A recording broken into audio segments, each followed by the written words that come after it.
Welcome to On the Clock here on Forward Progress. I'm Rob Pizzola. Today, I'll be continuing our run of AFC teams, and I'm drafting for the New England Patriots. If you're new to this series, I've done 4 teams so far. You can check them out. They're in a playlist right here on the Forward Progress YouTube channel.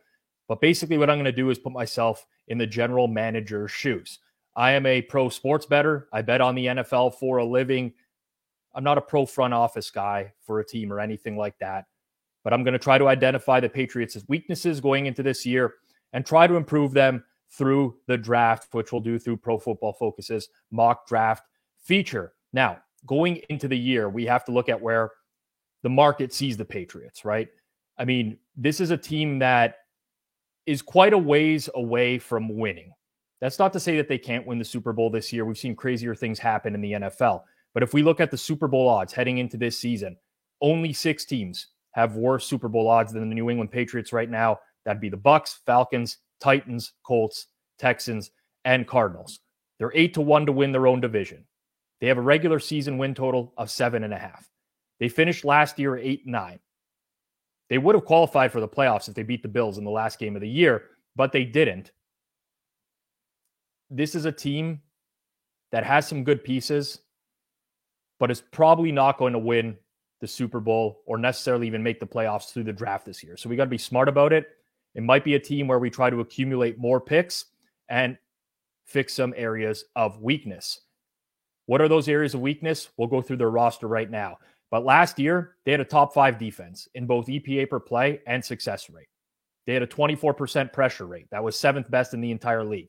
10.8% hurry percentage. First in the NFL by a mile. Defense was not the issue for them. That's not to say we can't address the defense, but overall, the offense was 24th in EPA per play, 25th in success rate. They've tried to shore it up a bit in the offseason. They bring in Juju Smith-Schuster at receiver. They sign Mike Gesicki at tight end. Riley Reiff, Calvin Anderson on the offensive line.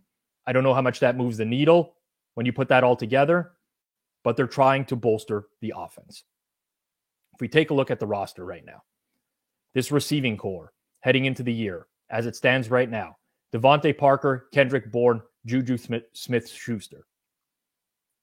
Not great. No true number one. No one that's really going to scare defenses. New England's picking 14th overall in the first round this year. Possibility, JSN drops there, Quentin Johnson.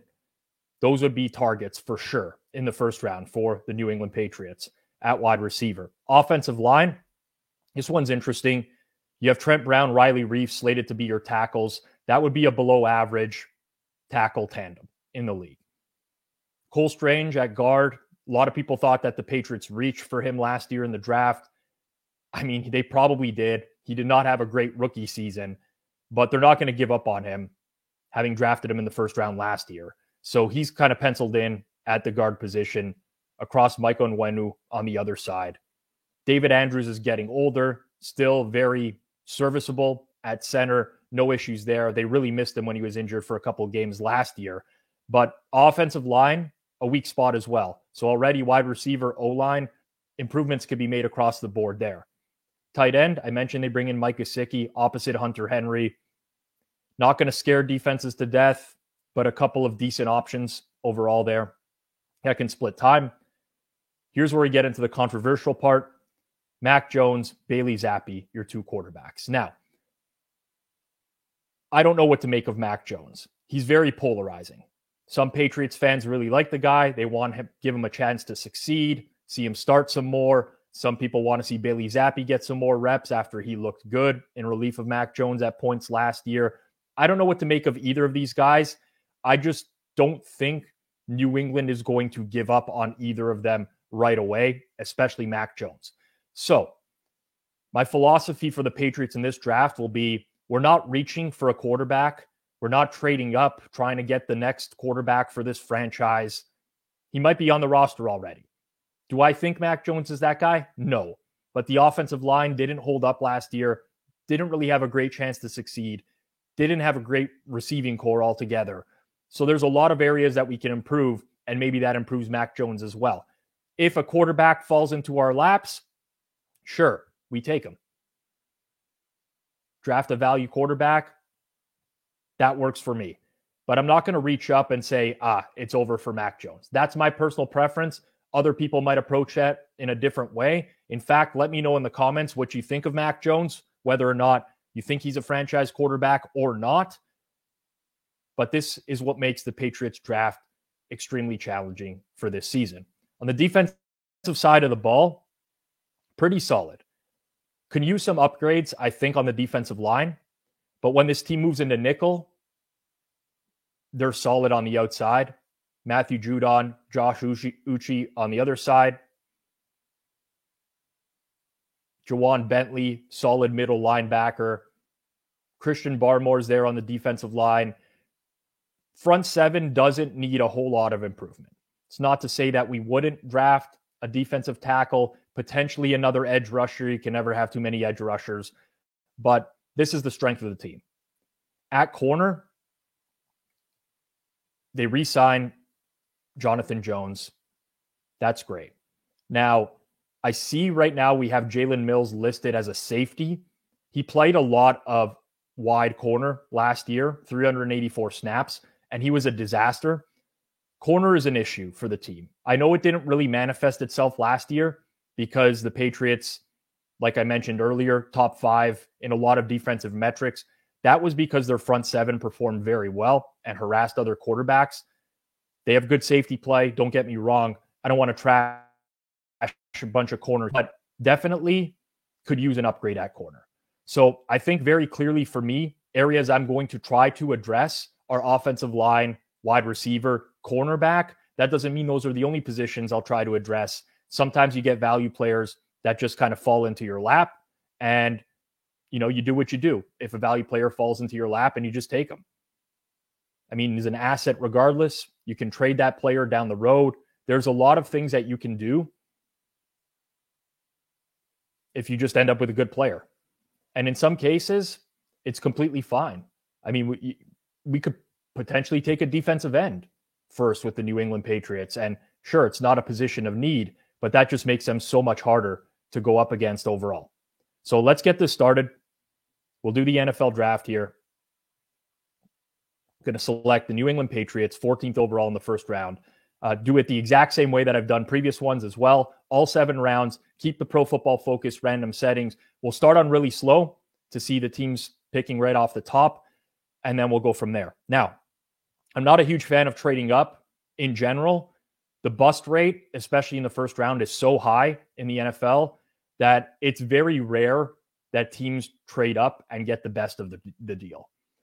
So for the most part, unless there's someone who falls and we just need to get him because there's such a downgrade to the rest of the positions, I'm not going to be looking to trade up all that much. But let's get this started. Usually it's been Bryce Young going number 1, CJ Stroud this time. I think that's the first draft. And then Bryce Young 2, interchangeable, makes total sense. And let's see where the rest of the quarterbacks go. Anthony Richardson at 4, high upside to the Colts. Seattle goes defender. Jalen Carter, he's been dropping in a lot of mocks recently. Will Levis. So we got 4 quarterbacks off the board in the top 7. We'll sim slow here until the Patriots pick. Would have been really nice to see JSN fall in that spot, but potentially we still have some offensive line options that'll be available to us, and Quentin Johnson at receiver as well. All right, so here's where we get to the Patriots. I'm going to set the rest of the draft to fast, and I'll talk my way through this. So typically speaking, Patriots have the 14th overall pick right now. A lot of picks in this draft as well. PFF is identifying the areas of need as quarterback, tackle, and edge rusher. I don't agree necessarily with edge rusher. I would replace this with corner. And again, I mentioned the quarterback off the top. Not looking to reach on quarterback. So this might not be a draft where I'm rated all that highly on the end, at the end, because I disagree with the needs of PFF here. Quentin Johnson's ADP is 15. PFF ranks him 9th. So they're pretty high on him overall. If we just scroll through down here, we're basically reaching above the ADP for every single player, ADP being average draft position. And I don't really love to do that. So there's 2 teams offering for a trade right now. Buffalo in the 27th spot, the Colts at 35. If I can fleece Buffalo, divisional rival, on a bunch of these picks, I think that this is the best move for the Patriots organization right now. They're not one player away. It's not like drafting Quentin Johnson right now is just going to turn around the franchise and all of a sudden they're at the level of everyone else in their division, because they're not. So I would prefer to get a lot of picks, draft a lot of players, and hope that you find some diamonds in the rough. I think that's in the Patriots' shoes, and a lot of the teams that I've drafted for already. I recently did the Steelers and Titans, tried to do the same thing. That's what I'm going for. So I'd be looking for the Bills 1 and 2 picks, 1, 2, and 3, and possibly even next year, a second rounder. That would be a pretty large haul to move back 13 spots. So I'm going to offer that trade, see if it goes through, and it does. So we swap first rounders, drop 13 spots, get a second and third this year, an additional second next year, which is honestly a late second because Buffalo is probably going to finish pretty highly this year unless Josh Allen gets hurt. But we'll continue the draft now, and we'll go down to our 27th selection. And this is where, again, I'm pretty happy with the way that things turned out. Now, again, PFF does not identify interior defender as a position of need for the Patriots. Brian Bresee is here from Clemson. Pretty consistent in college. 6'5" player. Big dude. ACL injury in 2021. Hurts his draft stock a little bit. But tools that match the high-end players at the next level, burst and strength to be an impact player, I do like that. So that's an option. Anton Harrison, a tackle, fits the bill for us here as well.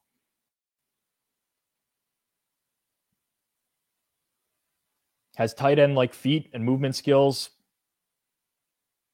Has seen considerable year-on-year improvement. Lots of snaps. Not a forklifter in the run game. I don't, my opinion on the run game in the NFL, teams should throw the ball more. And then we have 4 trade offers as well. Could go down to 30 here with Philly and recoup some additional draft picks. Now, I like the idea of taking Bresee here. The issue is if we trade down to Philly, we're very likely or could lose Bresee to the Bengals next. We're in need of an interior defensive lineman. If not, the Saints are in that same boat. I think we're going to go ahead and just take him. It's kind of fell here. He's been drafted 23.9 ADP. PFF is pretty high on him. Let's go ahead. It's the second team I'm picking for that's drafted Brian Bresee here in the first round, but we're going to go ahead and do it. Interior defender from Clemson. Next pick is 46, middle of the second round. Tanner McKee falls in every draft, and I won't say falls. It's just that PFF is really high on him. But we see a lot of the same names here that we typically see in the middle of the second round. Just scrolling down here to see who else is on the list. That might fit a position of need. And it's not a whole lot. So, options for the Patriots at this point. Edge rusher, sure. Not in love with it necessarily. PFF would probably really like me to do that. Trades down, Chargers. Recoup some more draft picks for next year.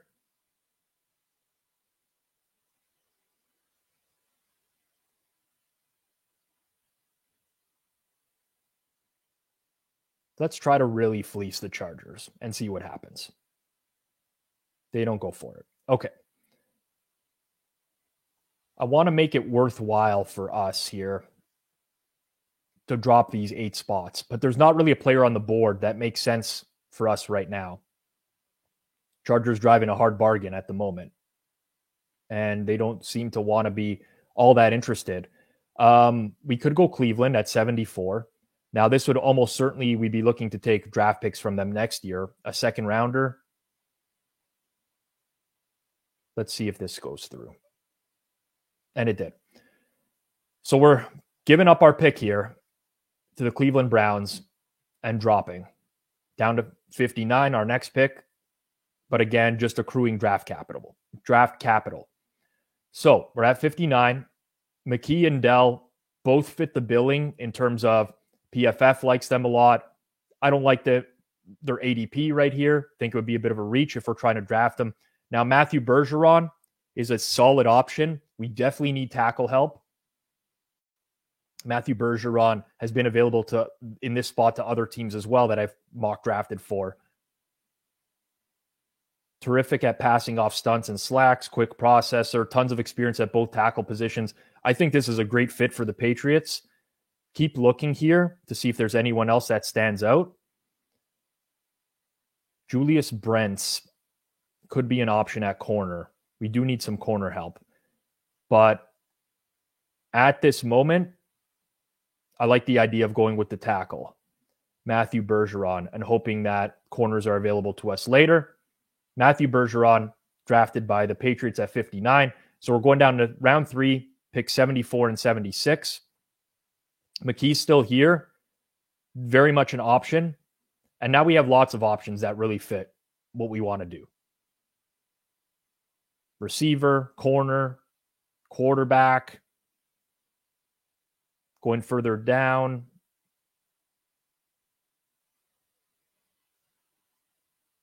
Hendon Hooker still available as well. PFF not so high on Hendon Hooker relative to his average draft position. I'm curious to see why.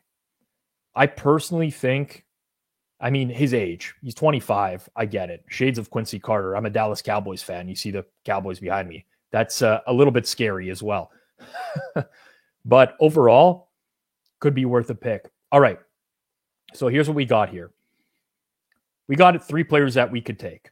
We got 3 trade options. Steelers at 80. Again, I think getting more draft capital for next year might be worthwhile. So offering up a couple picks of this year.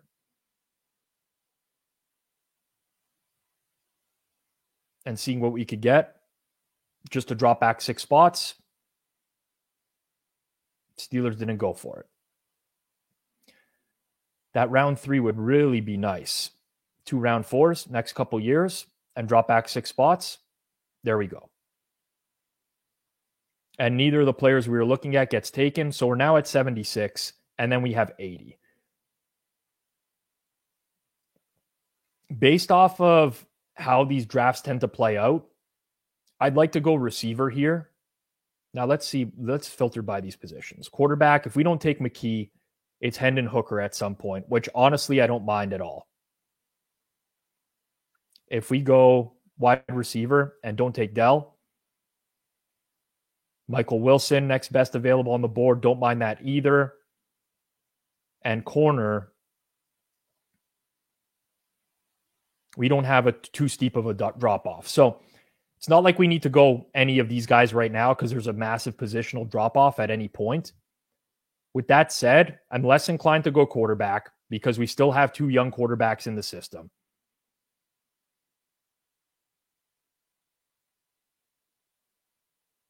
I'm going to go Nathaniel Dell from Houston. It's a toss-up between Dell and Williams. You might disagree, but I'm going to go with Dell here. And we get to 80. Garrett Williams is still there. I'm auto-picking that right away. This is exactly what I was hoping for. And we get to 91. Hendon Hooker went off the board there. Tanner McKee is still there at 91. I have a feeling Tanner McKee is going to be there a long time. We could go another corner. We could go edge rusher. There's tons of options here. Nick Herbig has fallen quite a bit in this draft relative to other ones that I've done so far.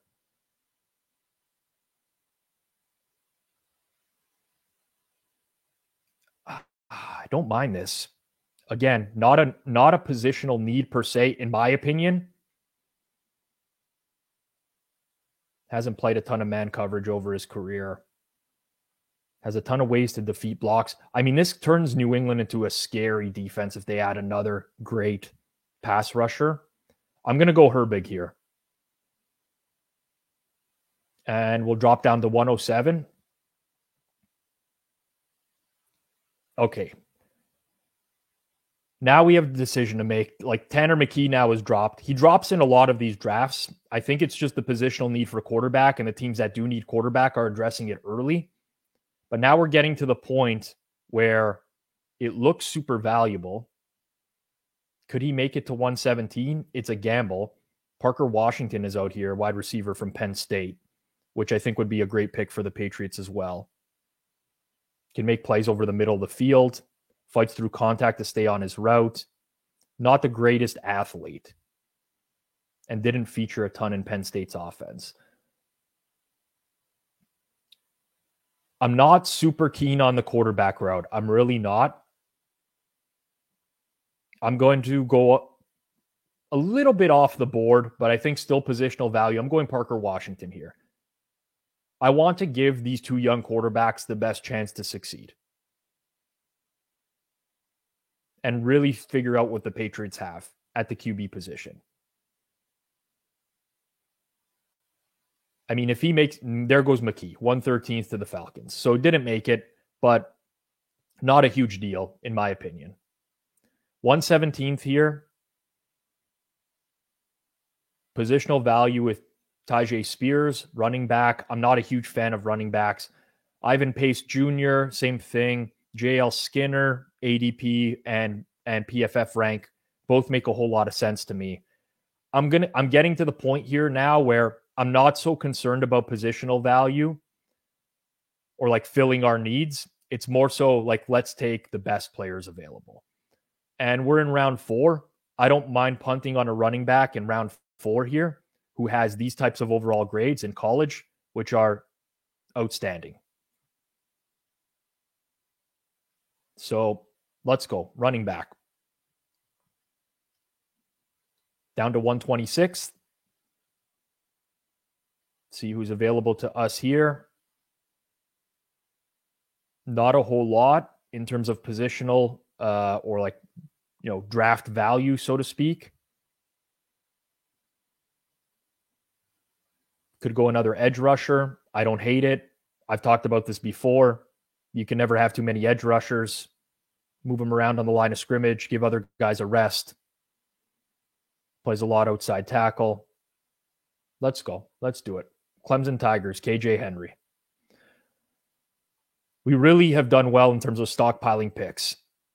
And now just hoping that some of these players pan out. Keandre Coburn, interior defender. It's funny because we went into this draft of like, don't really need to improve the defense all that much. But you draft who's there and who's available to you. Keandre Coburn.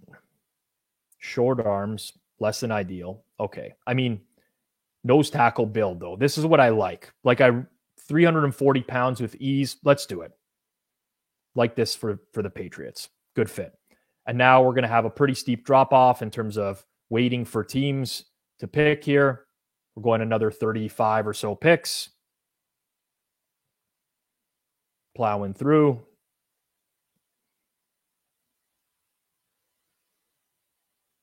And we'll look for value. Wide receiver. Beautiful. Jalen Moreno-Cropper. He's fallen in another draft that we've done. We have Davis Allen at tight end, which would be a nice boost to the offense as well. We could go with a guard, Chandler Zavala. And we got a lot of picks coming up here. So happy to see a lot of players dropping here. We'll go ADP value. So we'll start with Jalen Moreno-Cropper. We've taken 3 wide receivers. I don't really care. The goal is to try to find someone who's going to pan out. We did lose the guard, though, Chandler Zavala. A little bit unfortunate there. Maybe I could have been smarter about that in hindsight, but it is what it is. I like another tight end option as well. Hunter Henry didn't have the greatest year altogether. Davis Allen from Clemson coming over. 192 here. Jared Clark has fallen, interior defender. I like that. Can Juice Scruggs, I think he's a true center, unfortunately. If he could play some guard. Although, you know what? David Andrews isn't getting any... he's played all of center. David Andrews isn't getting any younger either. Addressing the O-line, Luke Haggard. This would be a decent pick as well.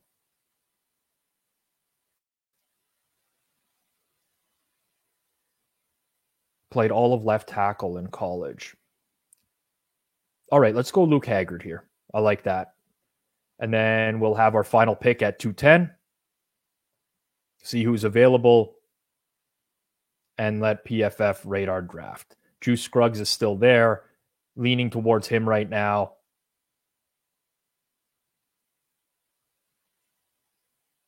Yeah, we're going to go ahead and take Juice Scruggs. All right, I'll be interested to see how they rate this draft. So we got to go through another 50 picks here to finish it off. I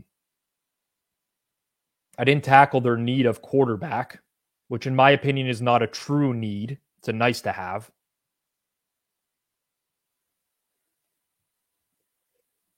This was a long draft. We had a ton of picks to do here.